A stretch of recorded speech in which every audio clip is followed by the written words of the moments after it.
Join us. We'll start with Coach Huggins and go first to Greg Hunter. So, Bob, Kansas State's very young. You've had young teams in the past. You notice that they get better as the season goes along and they get experience, or do they wear down over that time? I told our guys yesterday they are very similar to what Jordan, Emmett, Derek, that crew was for us, and we struggled early, and then by the end of the regular season, we go make a run in the conference tournament because those guys had grown up a lot, and I think that's where K-State is. They've grown up, and they've won 3 games in the last few weeks here, and they're playing really well. John Antonik. Yeah, along those lines, I remember you talking about you liking them the first time you faced them. Their young talent, whatnot.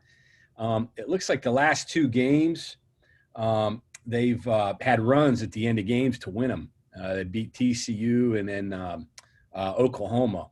What is gelling with them right now? Well, I think it's McGurl against Oklahoma made 3 threes down the stretch, and he's really their only veteran, their only senior, but their young kids are playing really well. They're getting to the foul line. They've got guys that can make shots. They've got guys who can bounce it. They're rebounding the ball better. Bruce has got them playing really well defensively. They don't extend themselves, but it's hard to get. I told our guys it's similar to playing Virginia. You're not going to get much inside the 3. One other thing here, you alluded to the cumulative effect of playing all these games that you got coming up. Is that a concern of yours in the back of your mind? You're going to play 4 in a 6-day stretch, go out and play a conference tournament, possibly play 3 out there, and have 7 before you start playing in the NCAA tournament. Well, I think the next 4 is similar to playing in the NCAA tournament or the conference tournament. Okay, that's what we do in the conference tournament. Yeah. So I think a lot of our guys are familiar with it. And then the conference tournament. We're going to have 3 days or something like that. A lot of games coming up. Well, but you know what, John? It's kind of like old guys like us. We don't have to get fat. We choose to, and that's what I told them. You guys can, take care of yourself. When the game's over with, go home, or not really go home, go in and get in a cold tub, get in a cryo chamber. We've got everything humanly possible available for them here, and they need to use it. Kind of like with us, it's kind of like we need to push back. I was going to say, are you implying I need to take a diet or something? Is that what you're saying? I didn't single you out, John. I got you. I got you. Let's go to Justin Jackson. Hey, Coach. Kind of along the lines here of K-State, the first time you guys played them, obviously Pack, I think, was out with COVID, and he's a freshman, young kid, kind of playing pretty well now. Just with him back in their lineup, how does that change scouting, or maybe just the way you see K-State? Well, he can make shots. He's a shot maker, and he can shoot it off the bounce. He can shoot it off the catch. He shoots it with range. He's good at driving it to the basket, not finishing at the rim, but stopping before he gets swallowed up with size and getting the ball over top of people. He's a really, really good looking freshman. I really like the kid. Back to Greg. So, Bob, you mentioned, the fatigue can be a problem when you're playing this many games in this many days, unless they take care of themselves. What about scouting? I mean, getting the scouting report in, understanding it when you really only have one day between games. How difficult is that? It's not as difficult as you might think, as long as they pay attention. And we try to do it. We try to do it to where they're going to watch film. All right, we're going to have them watch games. We're going to talk about it, and then we're going to go on the floor and walk through it, or in the ballroom, or wherever. We've done it on playgrounds before.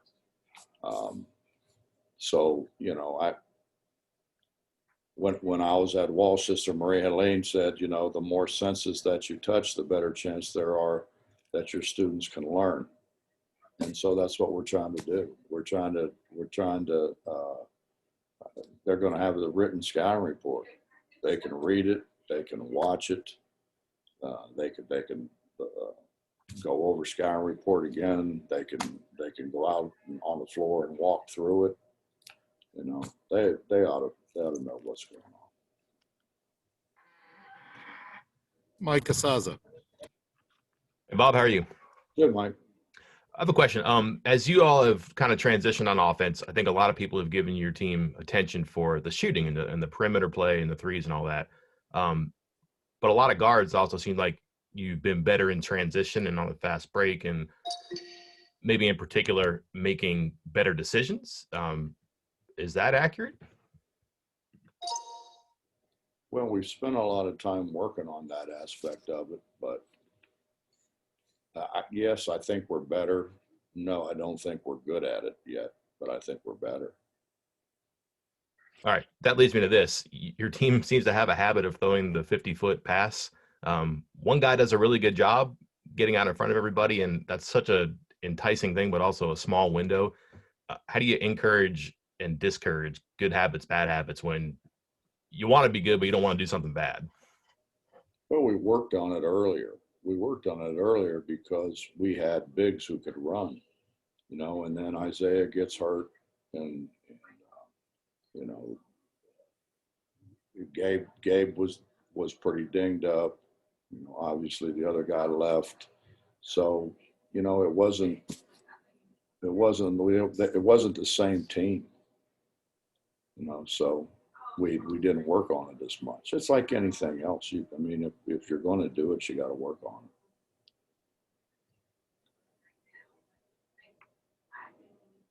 it. Is that easier to work on now? It's different, I get that, but it just seems like this is something that this crew could probably do maybe better than bigger guys running. The problem now, Mike, is I don't want to be out there for 3 hours with them. I want to cover what we really need to cover and get them off the floor.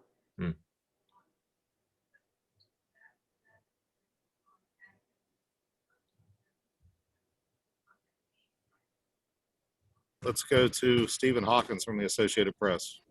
Hey, Bob, I'm one of those guys that needs a diet, by the way. So, hey, we all knew that it was going to be different with scheduling with COVID and all that, but considering how it's all gone, did the Big 12 do all they could do as far as getting as many games, even though it's kind of stacked everybody up here at the end?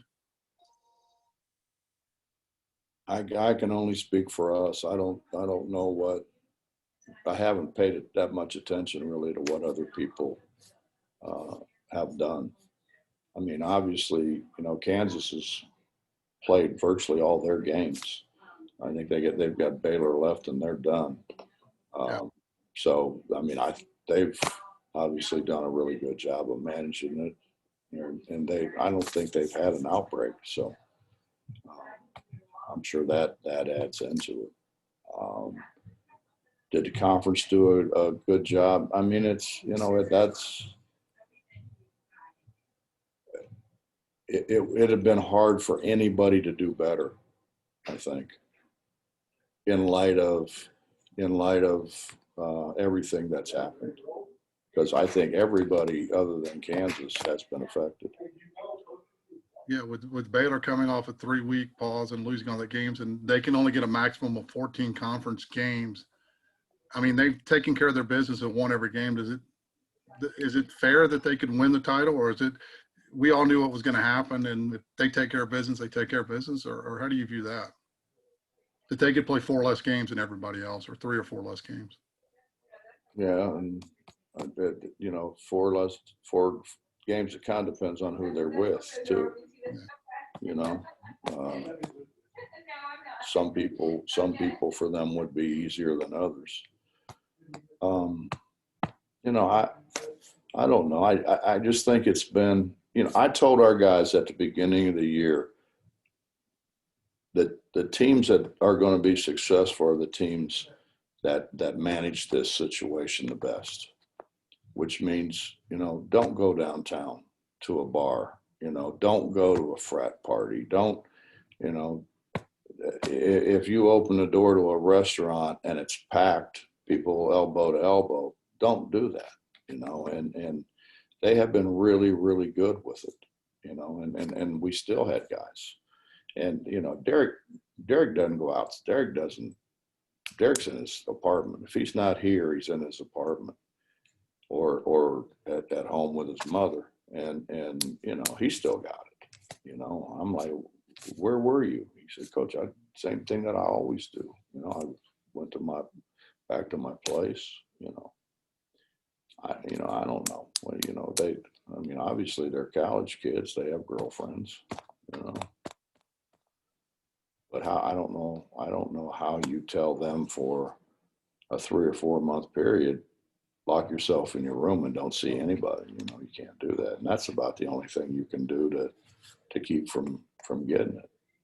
I got it. I never went out, never went around anybody. But they said I had it. I don't know if I had it or not, but I never had a symptom. Yeah. All right. Well, thanks, Bob. Appreciate it. Mm-hmm. Go back to Justin. Coach, Stephen kind of took my question there a little bit, but I'll try to ask it this way. Hypothetically here, obviously, like you said, Baylor's going to play less games. If they drop a couple down the stretch, you guys end up with maybe more wins than Baylor. Would you have a problem with Baylor still being the #1 seed in the conference tournament? Well, my understanding is the conference championship, it's going to be on a percentage. Right. It's all percentage. And if they have the highest percentage, then, you know, Justin, I would feel different about it if you kind of feel like they were able to pick and choose who they were going to play and not play. But obviously that didn't happen. So, you know, I mean, I don't, if they have the highest percentage, they should be the league champion. I guess, you know, and I certainly understand that. You, in that sense, you get rewarded for playing less games if it's by percentages. Well, that or if My argument is that or Justin, if we'd made a couple free throws down the stretch against Texas, or we'd made a couple like really easy shots against Oklahoma, we wouldn't have to worry about any of that. Those were 2 games that we had right there to win, and we didn't finish it.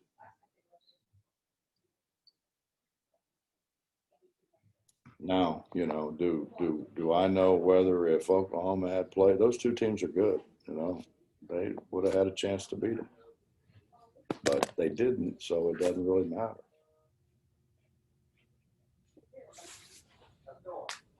Hunter, if you have a question, please use your raised hand. We'll go back to John.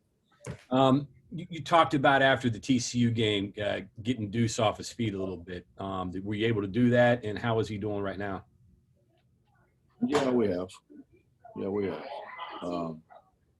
He's a little dinged up, but he'll be fine.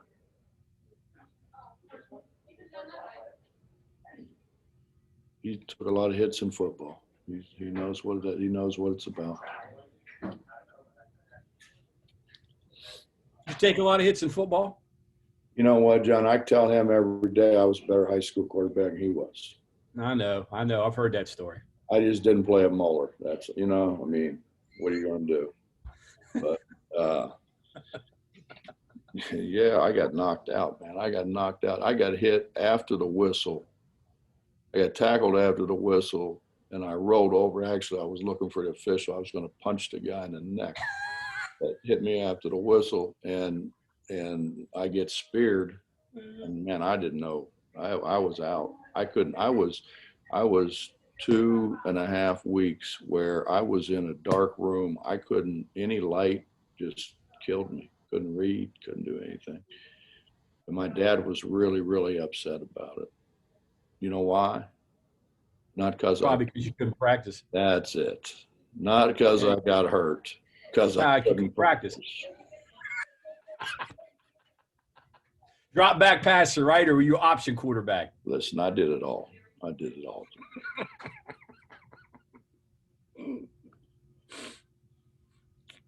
Obviously, there's no tapes of any of that.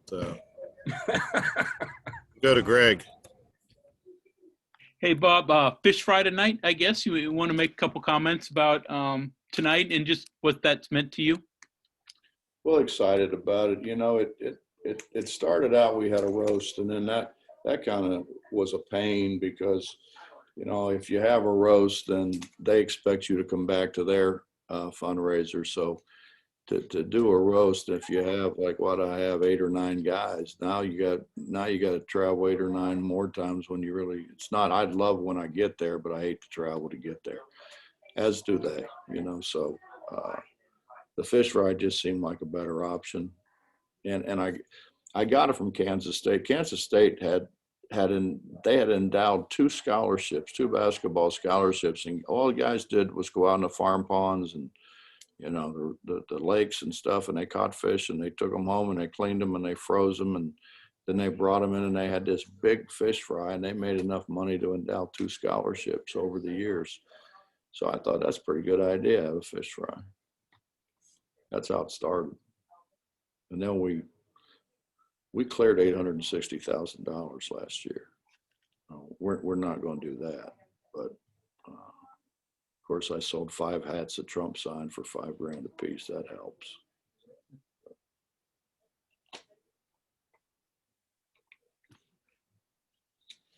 Coach, I think that's all the questions for today. Appreciate your time.